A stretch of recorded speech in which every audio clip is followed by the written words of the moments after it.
का ब्रेक के बाद और लगातार तमाम सेक्टर और स्टॉक्स पर हम चर्चा कर रहे हैं। हमारे साथ एक्सपर्ट लगातार बने हुए हैं जो आपको बेहतर तरीके से रणनीति बता रहे हैं। चलिए कुछ और स्टॉक्स पर भी फोकस करते हैं। एनबीसीसी को जरा सामने लाइए।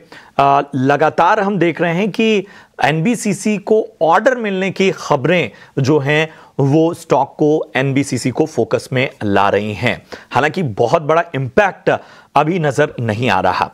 जो आज की खबर है वो ये है कि हरियाणा सरकार से 528 करोड़ का ऑर्डर मिला है। इससे पहले 700 करोड़ से ऊपर का ऑर्डर जो है हैदराबाद और खासतौर पे झांसी के लिए एनबीसीसी को मिला।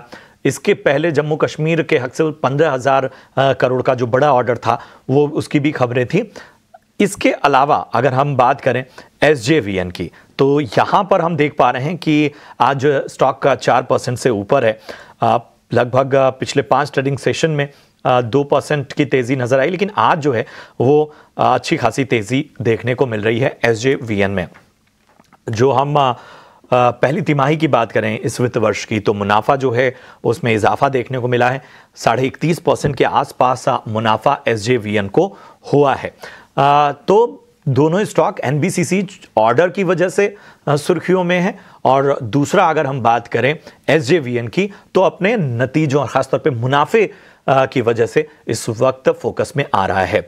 अमित जी जरा दोनों स्टॉक पर अपनी रणनीति बताइए, एनबीसीसी और एसजेवीएन। सबसे पहले एसजीबीएन के ऊपर बात करते हैं। एसजीबीएन का हम देखें यहाँ से तो अपसाइड में 148 का गैप का रेजिस्टेंस है। वो गैप का रेजिस्टेंस क्लियर होते वैसे हमें फ्रेश बाइंग की अपॉर्चुनिटी काउंटर में देखने मिल सकती है जो डायरेक्टली 160 के लेवल तक जाता है। ये short term view.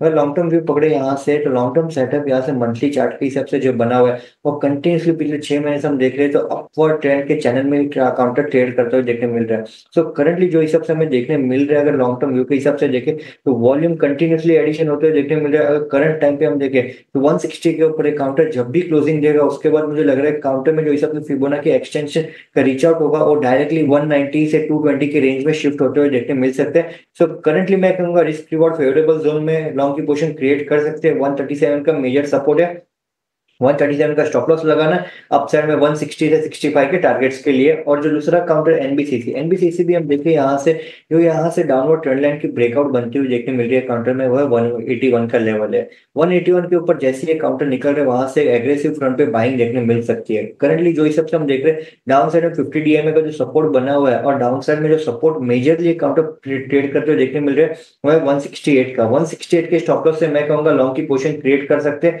Risk reward favourable zone में पहला टारगेट 181 का रहेगा, उसके ऊपर जैसे स्टेबिलिटी आती है उसके बाद मैं कहूंगा फ्रेश लॉन्ग की पोजीशन और हम यहां से ऐड कर सकते हैं अपसाइड में 195 200 के टारगेट्स के लिए। ठीक है, तो 195 200 के टारगेट्स के लिए एनबीसीसी में आप तेजी करके चल सकते हैं, लेकिन जो लेवल्स अभी हमें बता रहे थे उनका आप ध्यान रखें। अमूल जी, एक बार आप आईटी स्टॉक्स पर राय दीजिए क्योंकि काफ़ी अच्छी बाइंग पिछले कुछ मिनटों में यहाँ पर देखने को मिल रही है।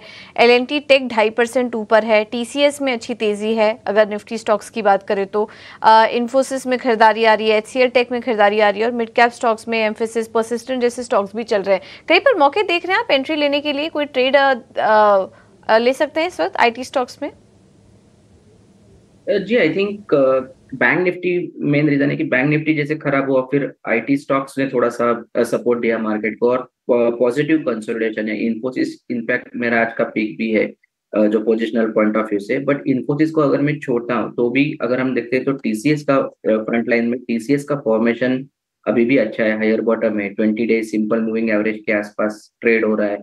मुझे लगता है कि इसमें भी और बुलिश मोमेंटम है और वो कंटिन्यू रह सकता है। 4240 एक इमीडिएट ट्रेंड फॉलोइंग ट्रेडर्स के लिए स्टॉप लॉस रहेगा। ऑन द हायर साइड ये भी 4340 4360 तक ये जा सकता है।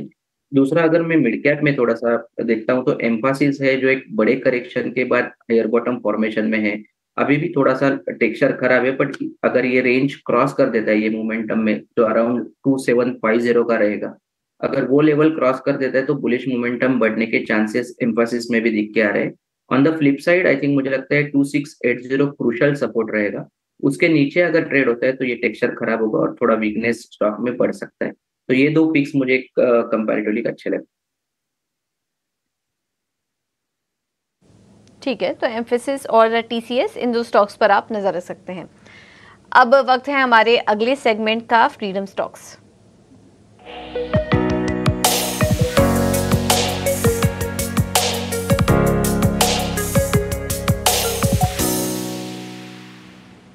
और फ्रीडम स्टॉक्स यानी बिना टेंशन फुल रिटर्न देने वाले शेयर्स बताने के लिए हमारे साथ हैं एचडीएफसी सिक्योरिटीज से देवर्ष वकील जी। देवर्ष जी, थैंक यू सो मच समय देने के लिए। बताइए कौन सा स्टॉक चुना आज आपने? मैंने स्टेट बैंक ऑफ इंडिया चुना है।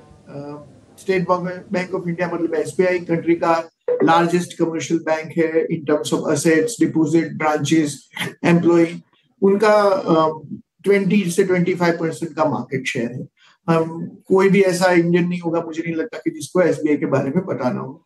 तो अभी जो एसबीआई का रीसेंट प्राइस है वो थोड़ा करेक्ट हुआ है और एक अट्रैक्टिव एंट्री पॉइंट पे है। हमें लगता है कि जो वन टाइम वेज रिवीजन था और थोड़े एसेट क्वालिटी के सिक्लिकल इश्यूज थे, उसके कारण 800 रुपए के आसपास हमें ट्रेड करता हुआ मिल रहा है। हमारा शॉर्ट टर्म का जो इस साल का उसका टारगेट है वो 1040 है।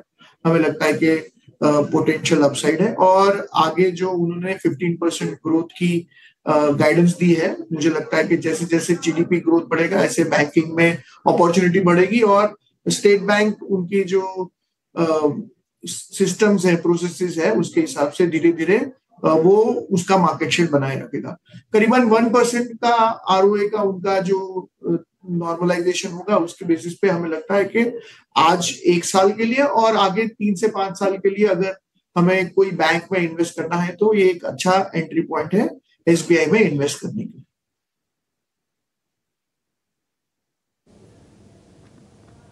ठीक है, तो एसबीआई पर आप नजर रख सकते हैं और अगले 1 से 3 साल में 1040 तक के लेवल्स यहाँ पर देखने को मिल सकते हैं। फंडामेंटल्स भी अभी आपको देवर्ष बता रहे थे। तो बैंकिंग स्पेस में अगर देखें तो दिग्गज कंपनी और यहाँ पर आप नजर रख सकते हैं फ्रीडम स्टॉक्स के तौर पर। चलिए यहाँ पर एक छोटे से ब्रेक के लिए रुकेंगे हम, आप बने रहिए हमारे साथ।